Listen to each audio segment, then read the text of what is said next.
তাল ধরতে না কেন? ওটা ऐसे शुरू हो गया था আমাকে খুঁজতে दे। तो गाइस मैं मुझे गेम खेलना तो मैं आज हम खेलने वाले हैं गेटिंग ओवर इट। तो चैनल में जो नए हैं वो चैनल को सब्सक्राइब कर देना और चलते हैं अपने वीडियो पर। चलो तो गाइस मुझे पता नहीं क्योंकि गेटिंग ओवर इट ऐसा गेम है इस अपने यूट्यूबर ने हमने PC4 दिया और पर लाइन में फर्क है बाकी यूट्यूबर से। हम हैं बाप पर भी बाप नहीं है।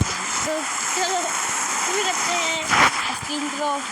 हेलो मैं हूँ आपका टाइम को वीडियो में गेम था।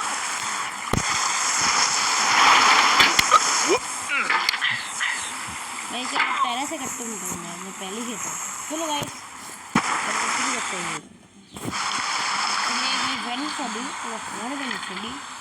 इसके पास पैसा नहीं है कुछ नहीं। इस मटरेस के अंदर से टकला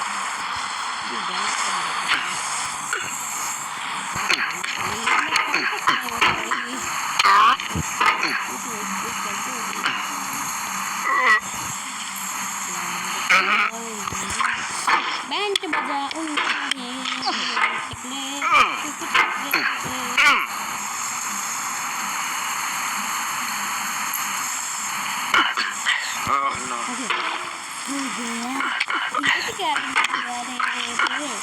भाई ऊपर पूछो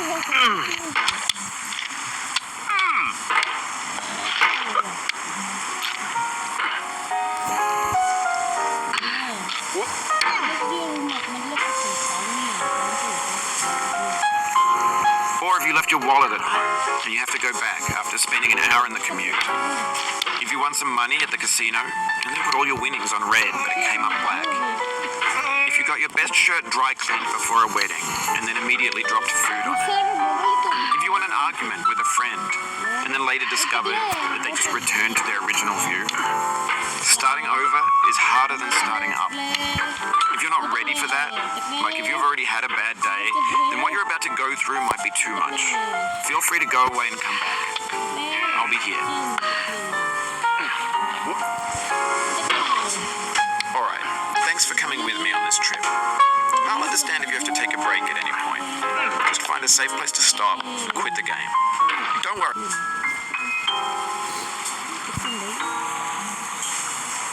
I'll save your progress, always, even your mistakes. This game is a homage to a free game that came out in 2002 titled Sexy Hiking. The author of that game was Jazuo, a mysterious Czech designer who was known at the time as the father of B games. B games are rough assemblages of found objects. Designers slap them together very quickly and freely, and they're often too rough and unfriendly to gain much of a following. They're built more for the joy of building them than as polished products.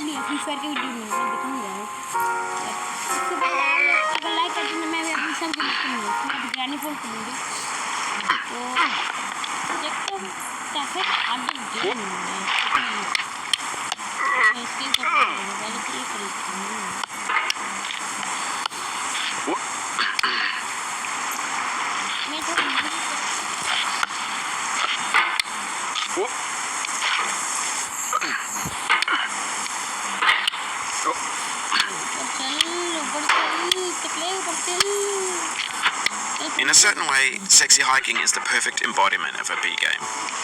It's built almost entirely out of found and recycled parts, and it's one of the most unusual and unfriendly games of its time. In it, your task is simply to drag yourself up a mountain with a hammer. And that act of climbing, in the digital world or in real life, has certain essential properties that give the game its flavor. No amount of forward progress is guaranteed. Some cliffs are too sheer or too slippery, and the player is constantly, unremittingly in danger of falling and losing everything.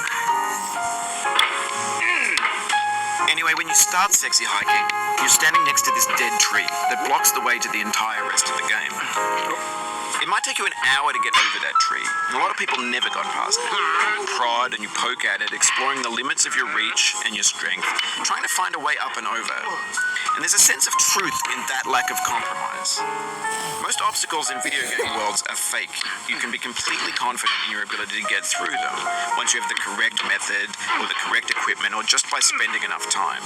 In that sense, every pixelated obstacle in Sexy Hiking is real. The obstacles in Sexy Hiking are unyielding, and that makes the game uniquely frustrating. But I'm not sure Jazzuo intended to make a frustrating game. The frustration is just essential to the act of climbing, and it's authentic to the process of building a game about climbing. A funny thing happened to me as I was building this mountain. I'd have an idea for a new obstacle, and I'd build it, test it, and it would usually turn out to be unreasonably hard. But I couldn't bring myself to make it easier. It already felt like my inability to get past a new obstacle was my fault as a player rather than as a builder.